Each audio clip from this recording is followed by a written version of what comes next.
आज हम इसमें ग्रुप समकारिता या ग्रुप होमोमोर्फिज्म पढ़ेंगे। समकारिता की परिभाषा पढ़ते हैं पहले कि समकारिता होती क्या है, होमोमोर्फिज्म क्या होती है। माना जी और जी स्टार दो ग्रुप हैं। जी में द्विआधारी संक्रिया ये है और इसमें द्विआधारी संक्रिया ये है। दो ग्रुप दे रखे हैं जी और जी डैश। इन ग्रुपों में द्विचर संक्रिया क्रमशः स्टार और जीरो नोट है। यदि एक प्रतिचित्रण f from G to ji dash निम्न प्रकार हो कि f a b a star b is equal to f a, दूसरे ग्रुप की हमने ये द्विआधारी संक्रिया ले ली और F B for all A B belongs to G, तो f को समकारिता कहते हैं। एक ग्रुप जी लिया, एक ग्रुप जी डैश लिया। पहले f के साथ में दो एलिमेंट लिए, उनके बीच में g की द्विआधारी संक्रिया लगाते हैं तो ये आ जाता है एफ ए, जी डैश की द्विआधारी संक्रिया एफ बी, तो इसको हम समाकारिता या होमोमोर्फिज्म कहते हैं। यदि इस तरह की प्रॉपर्टी हो, सेटिस्फाई होती हो, तो इसको हम होमोमोर्फिज्म कहते हैं। अब इसकी बहुत सारी परिभाषाएं हैं कि अंतरकारिता एंडोमोर्फिज्म क्या होती है। अब यदि इसमें दोनों ग्रुप सेम हों, यदि ग्रुप जी से ग्रुप जी पर परिभाषित समकारिता अंतरकारिता कहलाती है।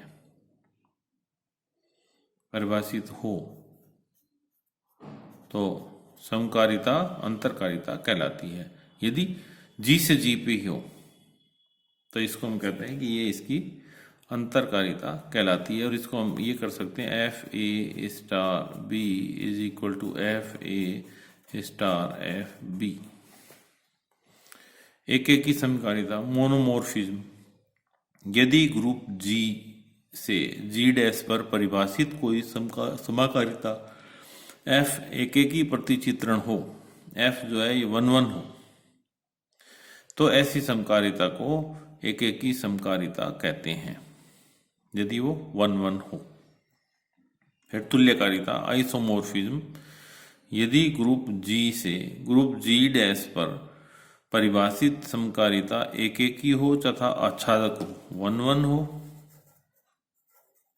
और ऑन टू, पहला तो 1 1 हो, दूसरा ऑन टू हो, तो ऐसी समकारिता को तुल्यकारिता कहते हैं।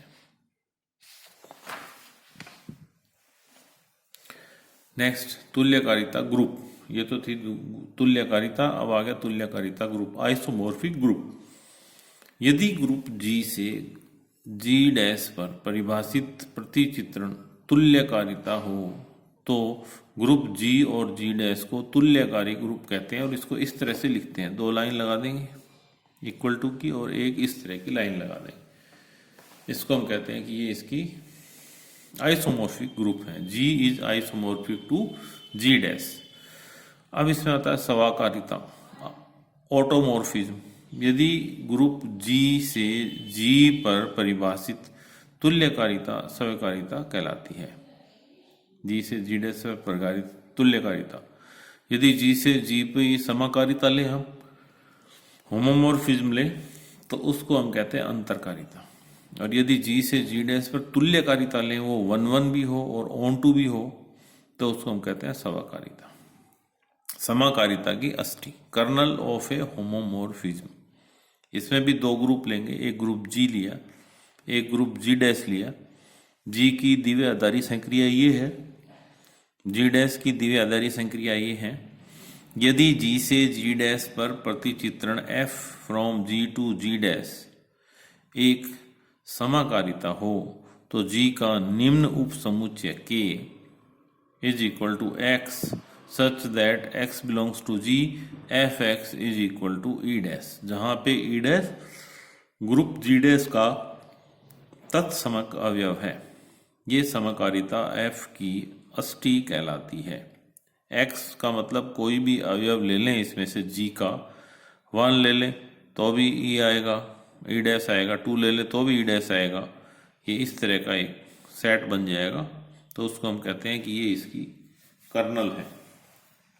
एक एग्जांपल लेते हैं, किसी निश्चित अवयव x बिलोंग्स टू g हो तो सिद्ध कीजिए कि प्रतिचित्रण f g से g f a is equal to x inverse a x for all a belongs to g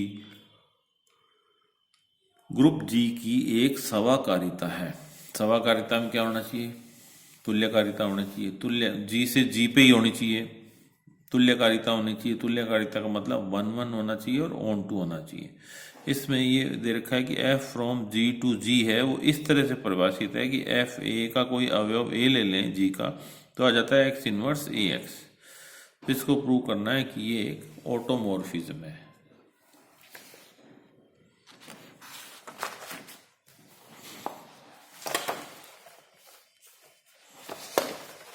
इसके लिए हम 3 चीजें प्रूव करेंगे।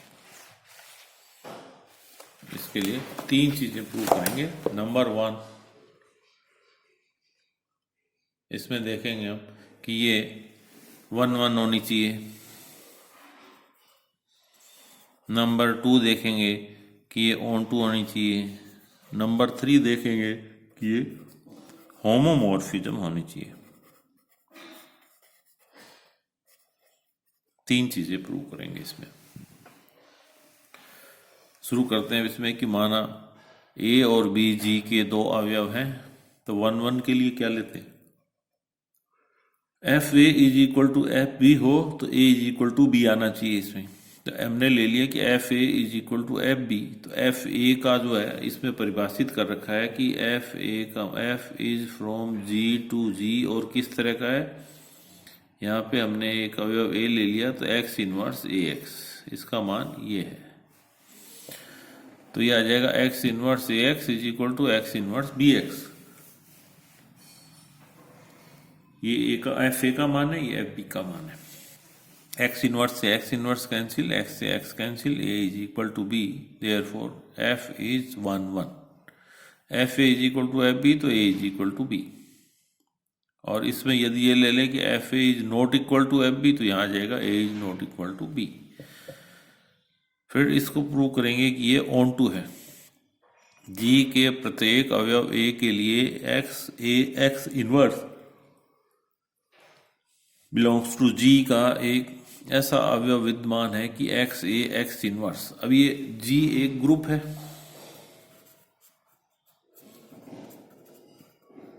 A इसका अवयव है। अब यदि x इसका अवयव हो तो x इनवर्स भी इसका अवयव होगा, प्रतिलोम अवयव होता है इसमें। तो यह आ जाएगा a G का अवयव है, x G का अवयव है, तो ax भी G का अवयव होगा, या x a भी G का अवयव होगा। फिर इसमें ले लेंगे कि x a G का अवयव है, x इनवर्स G का अवयव है, तो यह आ जाएगा x a x inverse b G का अवयव होगा। तो ये ले लिया कि x a x inverse G का अवयव है। F x a x inverse is equal to, इसमें क्या होता है ये परिभाषित कर रखा है कि कोई भी अवयव ले लें यहाँ पे, तो ये आ जाता है एक्स इनवर्स ए एक्स। ये एज इट इज आ गया, ये वाला यहाँ पे हो गया एक्स इनवर्स एक्स, तो ये आ गया x inverse x a x inverse x ई ए ई, या ये आ गया ए। तो ये कोई भी अवयव यहाँ पे लेंगे तो ए आ जाएगा। यहाँ पे बी लेंगे, ऐसे करेंगे एक्स बी एक्स इनवर्स, तो ये आ जाएगा बी। सी लेंगे एक्स सी एक्स इनवर्स, तो ये आ जाएगा सी। तो ये 1-1 है, एक की मैपिंग एक से है। तीसरा इसमें प्रूव करते हैं कि ये एक होमोमॉर्फिज्म है। होमोमॉर्फिज्म के लिए हमने इसके 2 अवयव G के लिए और लिया F A B is equal to x inverse A, तो एज इट इज आ जाता है, एक्स इनवर्स एक्स आ जाता है। यहाँ पे हमने इसके बीच में लिख दिया x inverse x inverse is equal to identity element, तो इसमें ये लिख दिया हमने एक्स इनवर्स ए एक्स और x inverse b x, f a f b, तो एफ एक समकारिता है। ये हो गया इसमें नंबर 1-1 है, नंबर 2 ऑन टू है, नंबर 3 होमोमॉर्फिज्म है। इसका मतलब ये हो गया कि ये ऑटोमॉर्फिज्म है। नेक्स्ट थ्योरम है इसमें, यदि ई और ई डैश ग्रुप जी व ग्रुप जी डैश के क्रम से तत्समक अवयव हैं तथा एफ तथा जी में समकारिता है, तो सिद्ध कीजिए F E is equal to E dash. Second है F A inverse is equal to F A whole inverse for all A belongs to G. माना जी तथा जी डैश की द्वितीय आधारित संक्रियाएं क्रम से पहले में स्टार है, दूसरे में नोट है, ई जी का तत्समक अवयव है। तो पहले हम लेते हैं इसमें कि ए बिलोंग्स टू जी, तो यह आ जाएगा ए स्टार ई, क्योंकि ई जो है ये जी का तत्समक अवयव है, तो ये हो जाता है A E is equal to A is equal to E ए।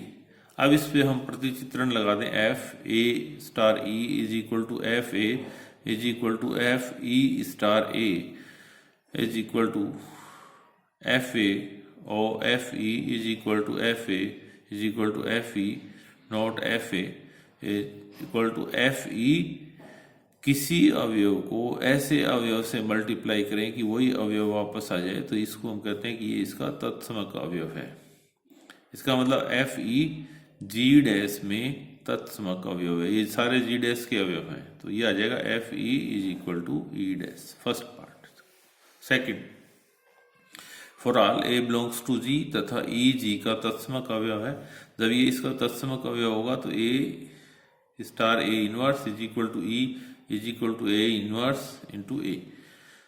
फिर मैपिंग ले लें, इसमें प्रतिचित्रण ले लें, F A star A inverse is equal to F E is equal to F A inverse into F into A. F A ये homomorphism की property लगा दें तो यह आ जाएगा किसी अवयव को उसके, इसमें हम पहले पार्ट में प्रूव कर चुके हैं कि f E is equal to E dash, तो ये आ गया ई डैश। किसी अवयव को ऐसे अवयव से मल्टीप्लाई करें कि तत्समक अवयव आ जाए, तो ये इसका प्रतिलोम होगा, तो ये आ जाएगा f A inverse is equal to F A whole inverse. Next,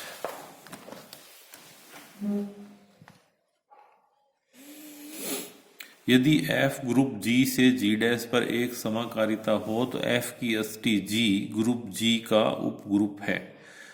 prove ये करना है कि जो इसकी अष्टी होगी, f की अष्टी जो होगी, समाकारिता की जो अष्टी होगी वो K का उपग्रुप होता है। माना कि ग्रुप G तथा ग्रुप G डैश के क्रम से तत्समक अवयव E तथा E डैश है। माना स्टार और नॉट क्रम से G और G डैश की द्वितीय आधारित संक्रियाएं हैं, तो अष्टी की परिभाषा होती है K is equal to x belongs to G, f x is equal to E dash. F E is equal to E dash, e belongs to K। Therefore K is not equal to phi. K एक अरिक्त समुच्चय है। इसको उपग्रुप सिद्ध करने के लिए हमें ये बताना पड़ेगा कि ये एक अरिक्त समुच्चय है, तो K एक अरिक्त समुच्चय है। यहाँ पे आ गया इसमें कि माना a B belongs to K, तो f A is equal to f b is equal to E dash.